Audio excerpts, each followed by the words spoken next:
तो मूवी है फ्यूचर पर बेस्ड। जब सूरज के पास कोई ब्लास्ट होता है और देखते ही देखते सोलर स्टॉर्म्स आने लगते हैं जिनका जमीन पर भी काफी बुरा असर पड़ता है। उसमें से काफी खतरनाक रेज निकलती हैं जो कि दुनिया की तरफ जाती हैं और दुनिया सारी की सारी तबाह हो जाती है। वहाँ कुछ भी नहीं बचा था, न पौधे, न जानवर, न इंसान। 99% इंसान मारे गए थे और वहाँ सिर्फ अब 1% इंसान बाकी बचे थे जो कि लकीली अच्छे और पढ़े लिखे इंसान थे और वो अब ये चाहते थे कि वो दुनिया को फिर से ठीक करेंगे और इसके लिए वो प्लानिंग्स करने लगते हैं। अब ये सब सोचते हैं कि इंसान तो बहुत कम है और ये इंसानों के बस की बात नहीं कि दुनिया को फिर से ठीक कर सके, तो ये लोग रोबोट्स बनाने का सोचते हैं और ये इनका प्लान काफी अच्छा साबित होता है। देखते ही देखते कम टाइम में काफी ज्यादा रोबोट्स तैयार हो जाते हैं जिनमें काफी सुपर एबिलिटीज थी। उनको बनाते हुए दो चीजों का ख्याल रखा जाता था। पहली तो ये कि किसी इंसान को नुकसान नहीं पहुंचाएंगे क्योंकि इंसान अब इस फेज में नहीं थे कि वो कोई और नुकसान बेयर कर सकते, और दूसरा रूल ये था कि रोबोट्स क्योंकि इंसानों की तरह ही चालाक और वाइज थे तो वो कभी भी किसी दूसरे रोबोट को नहीं बनाएंगे,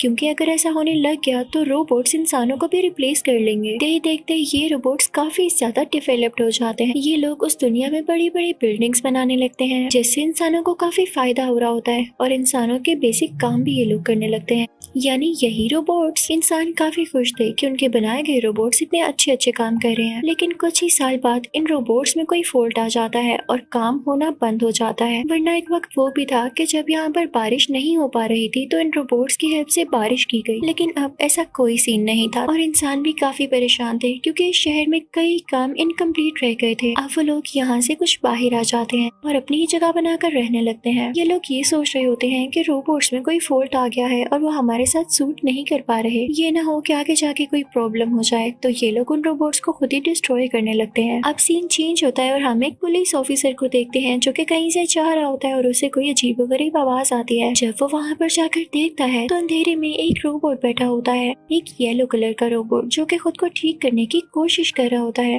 वो बहुत इनोसेंट लग रहा था। वो पुलिस ऑफिसर से रिक्वेस्ट करता है कि मुझे नहीं मारे, मुझे खुद को ठीक करने दे, लेकिन पुलिस ऑफिसर उसकी एक नहीं सुनता और उसे शूट कर देता है। ये सीन न जाने क्यों काफी इमोशनल है। फिर हम एक आदमी को देखते हैं जिसका डॉग मर जाता है। उसके पास इनमें से एक रोबोट भी था, तो वो रोबोट की कंपनी को कॉल करता है और कहता है कि अपने रोबोट को ले जाएं आकर, इसी ने मेरे डॉग को मारा है। वो उनसे पैसे भी मांगता है जो कि इंश्योरेंस के होते हैं। वो कहता है कि किस चीज की इंश्योरेंस दी थी आप लोगों ने, मुझे मेरे पैसे दें। और वहाँ पर एक आदमी जैक आता है और वो उस आदमी से कहता है कि आप फिक्र न करें, हम रोबोट को पहले टेस्ट करेंगे। वो एक चाकू उठाता है और अपने हाथ पर फेंकने लगता है, लेकिन इससे पहले ही वो रोबोट चाकू पकड़ लेता है। तो जैक कहता है, देखा हमारा रोबोट बिल्कुल ठीक है, ये किसी को नुकसान कैसे पहुंचा सकता है, हम आपको कोई पैसे नहीं देंगे और आप हमारे रोबोट्स पर ब्लेम लगाना बंद करें। और ये कह के वो आ जाता है। वो घर जाकर अपनी वाइफ से मिलता है, उनका बेबी होने वाला होता है। अगली सुबह जैक को एक मैसेज रिसीव होता है कि हमें एक डिस्ट्रॉयड रोबोट मिला है। वो लोग फौरन उसे वहाँ पर आने का कहते हैं और जैक जब वहाँ पर जाता है तो देखता है कि वही येलो रोबोट होता है जिसे एक पुलिस ऑफिसर ने शूट कर दिया था। वहाँ पर एक लड़की उसे बताती है कि इस रोबोट के साथ छेड़छाड़ की गई थी, इस रोबोट के पार्ट्स रिप्लेस कर दिए गए थे और यही वजह थी कि ये रोबोट खुद को रिपेयर करने की कोशिश कर रहा था, लेकिन इसे शूट कर दिया गया। ये बात जैक को काफी बुरी लगती है, तो इस बारे में अपने दोस्त से बात करता है। तो उसका दोस्त कहता है कि पुलिस ने जो भी काम किया तुम उसमें क्यों आ रहे हो। तो जैक कहता है कि मुझे हैरानी हो रही है कि रोबोट को क्यों मारा गया। तो जैक का दोस्त कहता है, ये तुम्हारा काम नहीं है, तुम अपनी लाइफ पर फोकस करो कि तुम्हें करना क्या है। तो जैक कहता है कि यार मैं शहर से तंग आ गया हूँ, मेरा ट्रांसफर समंदर के किनारे करा दो। और हमें यहाँ पर यह भी पता चलता है कि जैक की समंदर से कुछ मेमोरीज होती हैं और वो हमें आगे जाकर पता चलेगा। इसके बाद जैक एक कंस्ट्रक्शन साइट पर जाता है जो कि एडवांस्ड सिटी में हो रही थी। वो वहाँ के वर्कर से पूछने लगता है कि तुम लोग रोबोट्स को क्यों मार रहे हो। तो वो वर्कर्स बताते हैं क्योंकि ये रोबोट्स अब हमारे किसी काम के नहीं, इनमें फॉल्ट्स आते जा रहे हैं, हम इन्हें उस तरफ फेंक देते हैं जहाँ पर शहर से हटकर एक गंदी सी बस्ती होती है और वहाँ के लोग उन्हें उठाकर ले जाते हैं। लेकिन साथ ही साथ हमें ये भी ऑर्डर है कि वहाँ पर कोई भी इंसान नजर आए तो उसे शूट कर दो, क्योंकि ये ना हो वो अपने अलग ही रोबोट्स बना लें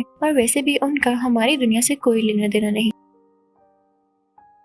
जैक भी जब अपनी आंखों से देखता है कि यहाँ के लोग वहाँ की बस्ती के लोगों को शूट कर रहे हैं तो उसे काफी बुरा लगता है। अब जैक दूसरी तरफ जाकर देखता है तो उसे कई ज्यादा रोबोट्स नजर आते हैं, लेकिन ऐसे लग रहा था जैसे वो रोबोट्स डरे हुए हों। जैक उनमें से एक रोबोट के पास जाने की कोशिश करता है ताकि उससे बात कर सके, लेकिन इससे पहले ही वो रोबोट खुद को आग लगा लेता है, जिससे जैक को काफी दुख होता है और वो वापस कंपनी आ जाता है, जहाँ पर उसे पता चलता है कि जिस रोबोट को यहाँ पर लाया गया उसमें से एक न्यूक्लियर बैटरी मिली है। इसका ये फायदा होता था कि रोबोट्स बिना चार्जिंग के काफी देर तक काम कर सकते थे और ये कोई आम बैटरी नहीं थी। अब जैक का दोस्त जो कि वहाँ का लीडर होता है उन सब से कहता है कि इस बात का पता लगाओ। वो जैक से कहता है कि तुम चाहते हो ना कि तुम्हारा ट्रांसफर वहाँ पर हो जाए, यानी समंदर के किनारे, तो इसके बदले तुम्हें काम अच्छे से करना होगा। तुम पता लगाओ कि इस रोबोट में या बाकी रोबोट्स में ये न्यूक्लियर बैटरी कहाँ से आई और किसने डाली। अब सारे लोग इस काम में लगे रहते हैं ताकि इस बात का पता लगा सके। जैक को तो कुछ समझ नहीं आ रहा होता। फिर वो दोबारा उसी वर्कर के पास जाता है जिससे उसने पहले बातें की थी। तो वो कहता है कि हो ना हो ये किसी इंसान का काम तो नहीं लग रहा, हो सकता है कि किसी रोबोट ने ही उस रोबोट की सेटिंग चेंज की हो, क्योंकि किसी भी रोबोट को ये अलाउ नहीं कि वो खुद को मार डाले। और जैसे तुम बता रहे हो कि रोबोट ने खुद को आग लगा दी, ये बात तो मुझे काफी स्ट्रेंज लग रही है। अब जैक वहाँ से अपने घर चला जाता है और अपनी वाइफ को बताता है कि हो सकता है कि हमारा ट्रांसफर हो जाए और हम ये सिटी छोड़कर कहीं दूर चले जाएं। तो उसकी वाइफ कहती है कि ऐसे कैसे, हमारा बेबी होने वाला है, हम इस टाइम पर किसी और जगह कैसे जा सकते हैं। वो अपनी वाइफ को समझाने की कोशिश करता है कि मुझे शहर में नहीं रहना,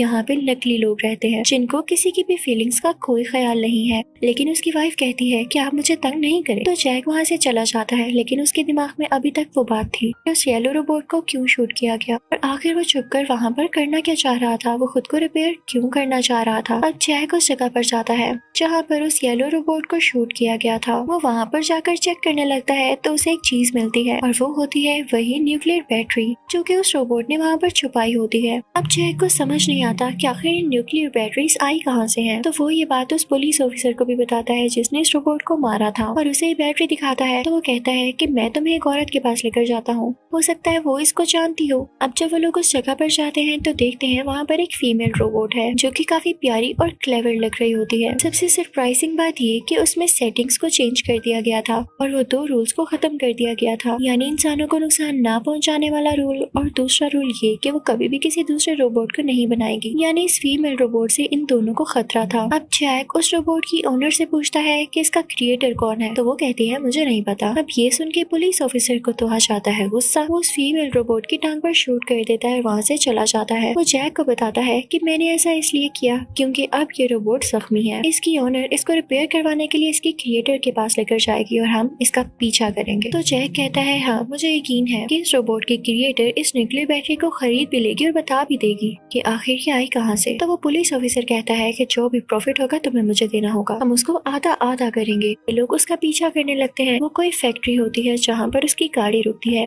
ये लोग भी अंदर जाते हैं तो अंदर खड़ी औरत इन पर गन पॉइंट कर लेती है, लेकिन जैक उसे वो न्यूक्लियर बैटरी दिखाता है। तो औरत इनसे कहती है कि तुम्हारे पास ये बैटरी कहाँ से आई। जैक कहता है कि इस बात को छोड़ो और मुझे ये बताओ कि क्या तुम ही वो हो जिसने इस ब्लू रोबोट में चेंजेस किए। तो वो औरत कहती है कि हाँ, और इसके पीछे मेरा एक पर्पस था। जैसे हम इंसानों ने जब शुरू में कोई चीज बनाई तो इतनी अच्छी नहीं थी, लेकिन वक्त के साथ साथ जब हम चीजें बनाते गए तो वो अच्छी बनती गई और ये रोबोट्स हमने ही बनाए हैं। तो तुम्हें ये नहीं लगता कि अगर हम इन रोबोट्स को अलाउ कर दें कि अपने ही जैसे रोबोट्स बना सकें तो ये ज्यादा अच्छे रोबोट्स बना सकेंगे। मेरा इसके पीछे और कोई मकसद नहीं। वो औरत बहुत अच्छे तरीके से जैक से बात करती है तो जैक वहाँ से आ जाता है, लेकिन आने से पहले वो उस लेडी को बता आया था कि उसे वो रोबोट कहाँ मिलेगा जिस रोबोट में ये न्यूक्लियर बैटरी थी। अब वो वहाँ से आ जाता है और अपने दोस्त रोबोट को सब कुछ बता देता है, लेकिन ये बात फैलने लगती है। तो जैक से कहा जाता है कि इस मसले को जल्द से जल्द सॉल्व करो। जैक अब दोबारा से उस लेडी के पास जाता है तो वो लेडी उसे बताती है कि जो एड्रेस तुमने मुझे दिया था मैं वहाँ पर गई और मैंने उस रोबोट का सिस्टम इस ब्लू रोबोट में इंस्टॉल कर दिया था और ये बहुत क्लेवर हो गई, इसने खुद ही को ठीक कर लिया। तो मेरी बात ठीक थी ना कि रोबोट्स दूसरे रोबोट को भी बना सकते हैं। वो लोग बातें कर रहे होते हैं तभी कोई बाहर आता है और जैसे ही वो लेडी दरवाजा खोलती है तो बाहर बच्चे होते हैं जो उसे शूट कर देते हैं, लेकिन जैक अपनी जान बचाकर वहाँ से बाहर आ जाता है और एक गाड़ी में बैठ जाता है, लेकिन उस गाड़ी में वो ब्लू रोबोट भी होती है। उनके पीछे कुछ बुरे लोग लग जाते हैं, लेकिन जैक जल्द ही उन लोगों को मार देता है क्योंकि उन दोनों की कार्स की आपस में टक्कर हो जाती है। लेकिन यहाँ पर जैक भी होश हो जाता है और जब सुबह उसकी आंख खुलती है तो वो देखता है कि वो काफी जख्मी है, लेकिन उसके उठने से पहले ही वो ब्लू रोबोट खुद को रिपेयर कर रही थी। ये देख के जैक काफी हैरान होता है क्योंकि उसमें वाकई काफी एबिलिटीज थी। इसके साथ उसकी दोबारा आंख लग जाती है और कुछ टाइम बाद वो फील करता है जैसे उसे कोई घसीट कर लेकर जा रहा है। उसके साथ 3 रोबोट्स और होते हैं और वो ब्लू रोबोट भी,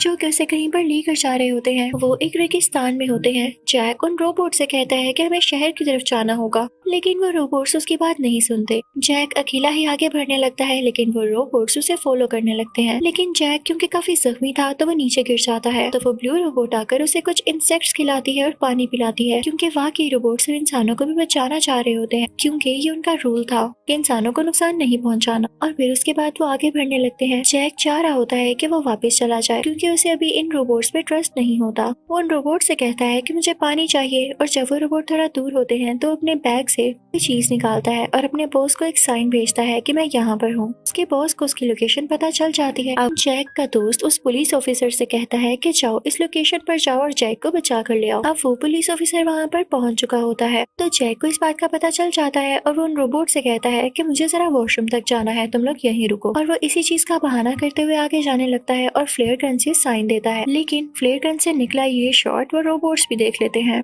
और उनको पता चल जाता है कि जैक यहाँ से भागना चाह रहा है। और जैक जब दोबारा वापस आता है उनसे ये कहने के लिए कि तुम लोग यहीं पर रुको, मैं भी आता हूँ, तो वो रोबोट्स उसकी बात नहीं मानते क्योंकि वो जान चुके होते हैं। तो जैक गुस्से में उनकी बैटरीज गिरा देता है और तभी वहाँ पर पुलिस ऑफिसर आ जाता है। वो आते साथ ही जैक पर गन पॉइंट कर लेता है। इनफैक्ट वो वहाँ पर न्यूक्लियर बैटरीज लेने आया था, जो कि वो ले लेता है और उसके बाद वो रोबोट्स को शूट करने लगता है। लेकिन इससे पहले ही जैक उस पर फ्लेयर गन से शूट कर देता है। इससे उस पुलिस ऑफिसर की डेथ हो जाती है और उसके साथ जो आदमी आया होता है वो वहाँ से डर के भाग जाता है। और फिर जैक देखता है कि वो रोबोट्स खुद को रिपेयर कर रहे हैं, बाकी बड़े रोबोट्स के कुछ टूल्स निकाल कर। फिर वो लोग रात को केव में जाते हैं। अब वहाँ पर वो रोबोट्स कुछ कीड़े खाने लगते हैं। तो जैक उन सब से कहता है तुम लोग शहर जाने तक मेरी हेल्प करोगे ना, और मेरा प्रॉमिस है शहर जाते ही मैं तुम लोगों की बैटरीज तुम्हें लौटा दूंगा। तो वो फीमेल रोबोट कहती है कि हाँ क्यों नहीं, कल सुबह होते ही हम कोई गाड़ी ढूंढेंगे और शहर तक निकल जाएंगे। अगले दिन हम देखते हैं कि पुलिस ऑफिसर का वो साथी जो कि वहाँ से भागा था वो कंपनी जाता है, उनको सारी बैटरीज दे देता है और बताता है कि क्या क्या हुआ। तभी वहाँ पर जैक का दोस्त भी आ जाता है। तभी वो लोग पहले बनाए गए रोबोट की बातें करने लगते हैं कि उसी के सिस्टम को यूज करते हुए हमने बाकी रोबोट्स में वो दोनों फंक्शंस इंस्टॉल किए थे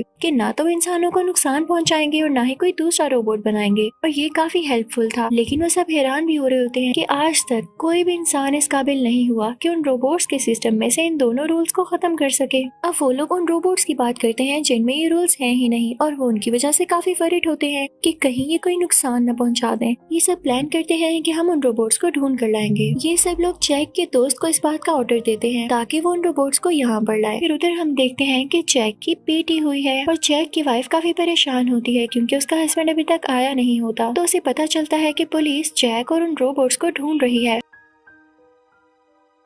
उधर हम जैक को देखते हैं। जब उसकी आंख खुलती है तो बाकी के 3 रोबोट्स नहीं होते, वहाँ पर सिर्फ वो ब्लू रोबोट होती है। वो जैक को बताती है कि बाकी के रोबोट्स रास्ता ढूंढने के लिए गए हैं। अब वो जैक से पूछने लगती है कि मुझे तो लगता था कि हम सिर्फ पैदा होते हैं, लेकिन जब तुमने उस पुलिस मैन को मारा उसके बाद से मैं तुमसे पूछना चाहती हूँ कि क्या वाकई हम भी मर जाएंगे। तो जैक कहता है तुम्हें क्या पता। यहाँ पर जैक को अपनी वाइफ की याद आने लगती है और उसे ये भी पता था कि उसका बेबी भी हो चुका होगा। अब वो लोग थोड़ा आगे जाने लगते हैं। तभी जैक को कोई नजर आता है। ऐसे लग रहा था जैसे कोई इंसान है, लेकिन जैसे ही जैक उसके ऊपर से कपड़ा हटाता है तो एक रोबोट होता है। उस रोबोट का नाम ब्लू रोबोट था और यही असली ब्लू रोबोट था। उस फीमेल रोबोट के तो सिर्फ बाल ब्लू थे, इस वजह से वो लोग उसे ब्लू रोबोट समझ रहे थे। जब जैक इस ब्लू रोबोट को देखता है तो वो काफी हैरान होता है और वो फैक्ट्री के अंदर जाने लगता है। तो वो देखता है कि वहाँ पर रोबोट्स के काफी ज्यादा पार्ट्स पड़े हुए हैं, और जैसे ही वो बाहर आता है तो देखता है कि बाकी के रोबोट्स एक न्यू रोबोट बना रहे हैं। और दूसरी तरफ जैक का दोस्त भी उसे ढूंढ रहा होता है। तभी जैक सोचता है कि मुझे यहाँ से निकलना होगा। वो एक गाड़ी के पास जाता है, लेकिन देखता है कि उसका तो कोई फंक्शन ही नहीं, उसका इंजन भी नहीं होता। तो वो काफी सैड हो जाता है और आसपास देखते हुए वो बाकी रोबोट्स को बताने लगता है कि एक नदी हुआ करती थी, यहाँ पर पानी होता था और काफी ग्रीनरी होती थी, लेकिन अब देखो इसका क्या हाल हुआ। और तभी वो ब्लू रोबोट उसके पास आता है और उससे कहता है कि उदास नहीं हो, दुनिया का यही फ्यूचर था, इंसान आगे जाके मशीनों के साथ ही रहेगा, तुम्हें हम लोगों को एक्सेप्ट करना होगा और तुम सबको ये भी मानना होगा कि रोबोट रोबोट्स किसी से कम नहीं है, हम खुद को बना भी सकते हैं, तभी तो हमारी क्वांटिटी ज्यादा होगी। और देखो ये जगह कितनी तबाह बर्बाद हो चुकी है, हमें तो पानी या ग्रीनरी की जरूरत नहीं, हम तो यहाँ भी रह सकते हैं, हम तुम्हें तंग नहीं करेंगे, तुम जा सकते हो, बस हमारी न्यूक्लियर बैटरी हमें दे दो। जैक उसकी न्यूक्लियर बैटरी उसे दे देता है। फिर हम देखते हैं कि जैक का दोस्त उस जगह पर पहुंच जाता है जहाँ पर उस पुलिस ऑफिसर की डेड बॉडी होती है, और तभी वहाँ पर कुछ लोग आते हैं जिन्होंने जैक की वाइफ को पकड़ के रखा होता है। जब जैक का दोस्त ये देखता है तो उन लोगों से कहता है कि छोड़ो इस लड़की को, तो आगे से वो लोग कहते हैं कि तुम्हें इसकी परवाह क्यों है, तो इसकी फैमिली को भी मार दिया गया है, ना जैक रहा है ना इसकी बेटी। वो लोग इनफैक्ट झूठ बोल रहे होते हैं। ये सुन के जैक के दोस्त को काफी गुस्सा आता है, वो उस आदमी को शूट करने लगता है, लेकिन वो आदमी बच जाता है और आगे से शूट करके जैक के दोस्त को ही मार देता है। ये सीन काफी इमोशनल होता है। अब अगली सुबह हम देखते हैं कि जैक की आंख खुलती है और जैक के साथ मौजूद रोबोट्स ने एक नया रोबोट तैयार कर लिया होता है और उसमें वही न्यूक्लियर बैटरी डाली होती है, और वो रोबोट काफी एडवांस हो जाता है। साथ ही साथ वो जैक के लिए एक नई गाड़ी तैयार करते हैं, जिसे देखकर जैक काफी खुश हो जाता है। जैक वहाँ से जाने से पहले उस न्यू रोबोट से कहता है कि मैंने तुम लोगों को नहीं समझा, इसके लिए मुझे माफ कर देना। उसके बाद वो गाड़ी लेके आगे बढ़ने लगता है, लेकिन आगे जाते ही वो देखता है कि उसका फ्रेंड गिरा हुआ है जिसे उन बुरे लोगों ने शूट कर दिया था। उसके पास जाता है तो वो काफी जख्मी होता है, लेकिन अभी भी जिंदा होता है। वो अपने दोस्त जैक को बताता है कि वो लोग तुम्हारी बीवी को ले गए हैं, उसे बचा लो जाकर। तभी दूसरी तरफ हम देखते हैं कि वो बुरे लोग जैक की वाइफ को बाहर निकाल कर कहीं लेकर जा रहे होते हैं, लेकिन तभी वहाँ पर ब्लू रोबोट आकर उन्हें रोकता है। वो लोग ब्लू रोबोट से कहते हैं कि हटो हमारे रास्ते से, लेकिन वो ब्लू रोबोट कहता है कि नहीं, मैं आपकी कोई बात नहीं मानूंगा। तो ये देख के उन बुरे लोगों को काफी गुस्सा आता है और वो उस पर शूट करने लगते हैं। वो उसका सिस्टम भी बाहर निकाल लेते हैं। तभी वहाँ पर वो फीमेल रोबोट भी आ जाती है, लेकिन तभी वहाँ पर जैक आ जाता है और उन बुरे लोगों पर शूट करने लगता है। और वहाँ पर सिर्फ एक आखिरी आदमी बचा था जो कि उन बुरे लोगों का लीडर था। वो जैक को मारने ही वाला होता है कि तभी वहाँ पर रोबोट आता है और उस आदमी को धक्का दे देता है, जिससे जैक की जान बच जाती है। अब जैक फौरन से अपनी बीवी के पास जाता है और अपनी बेटी को अपनी गोद में उठाता है। वो बहुत खुश था क्योंकि उसने अपनी बेटी को यहाँ पहली बार देखा था। तभी वहाँ पर वो फीमेल रोबोट भी आती है जो कि उस बेबी को देखती है, और उसके बाद वो जैक को थैंक्स कहते हुए वहाँ से चली जाती है। फिर लास्ट सीन में हम देखते हैं कि जैक अपनी बेटी और बीवी के साथ बहुत खुश होता है। यहाँ पर उसे फिर से अपने पास्ट के फ्लैशबैक आते हैं। हमें पता चलता है कि उसकी समंदर से इतनी ज्यादा यादें क्यों थी, कि यहाँ पर उसका बचपन गुजरा था, यहाँ पर ही अब वो रहना चाहता था। वो प्रे करता है कि जल्द से जल्द दुनिया ठीक हो जाए। इसी के साथ ये मूवी भी खत्म होती है।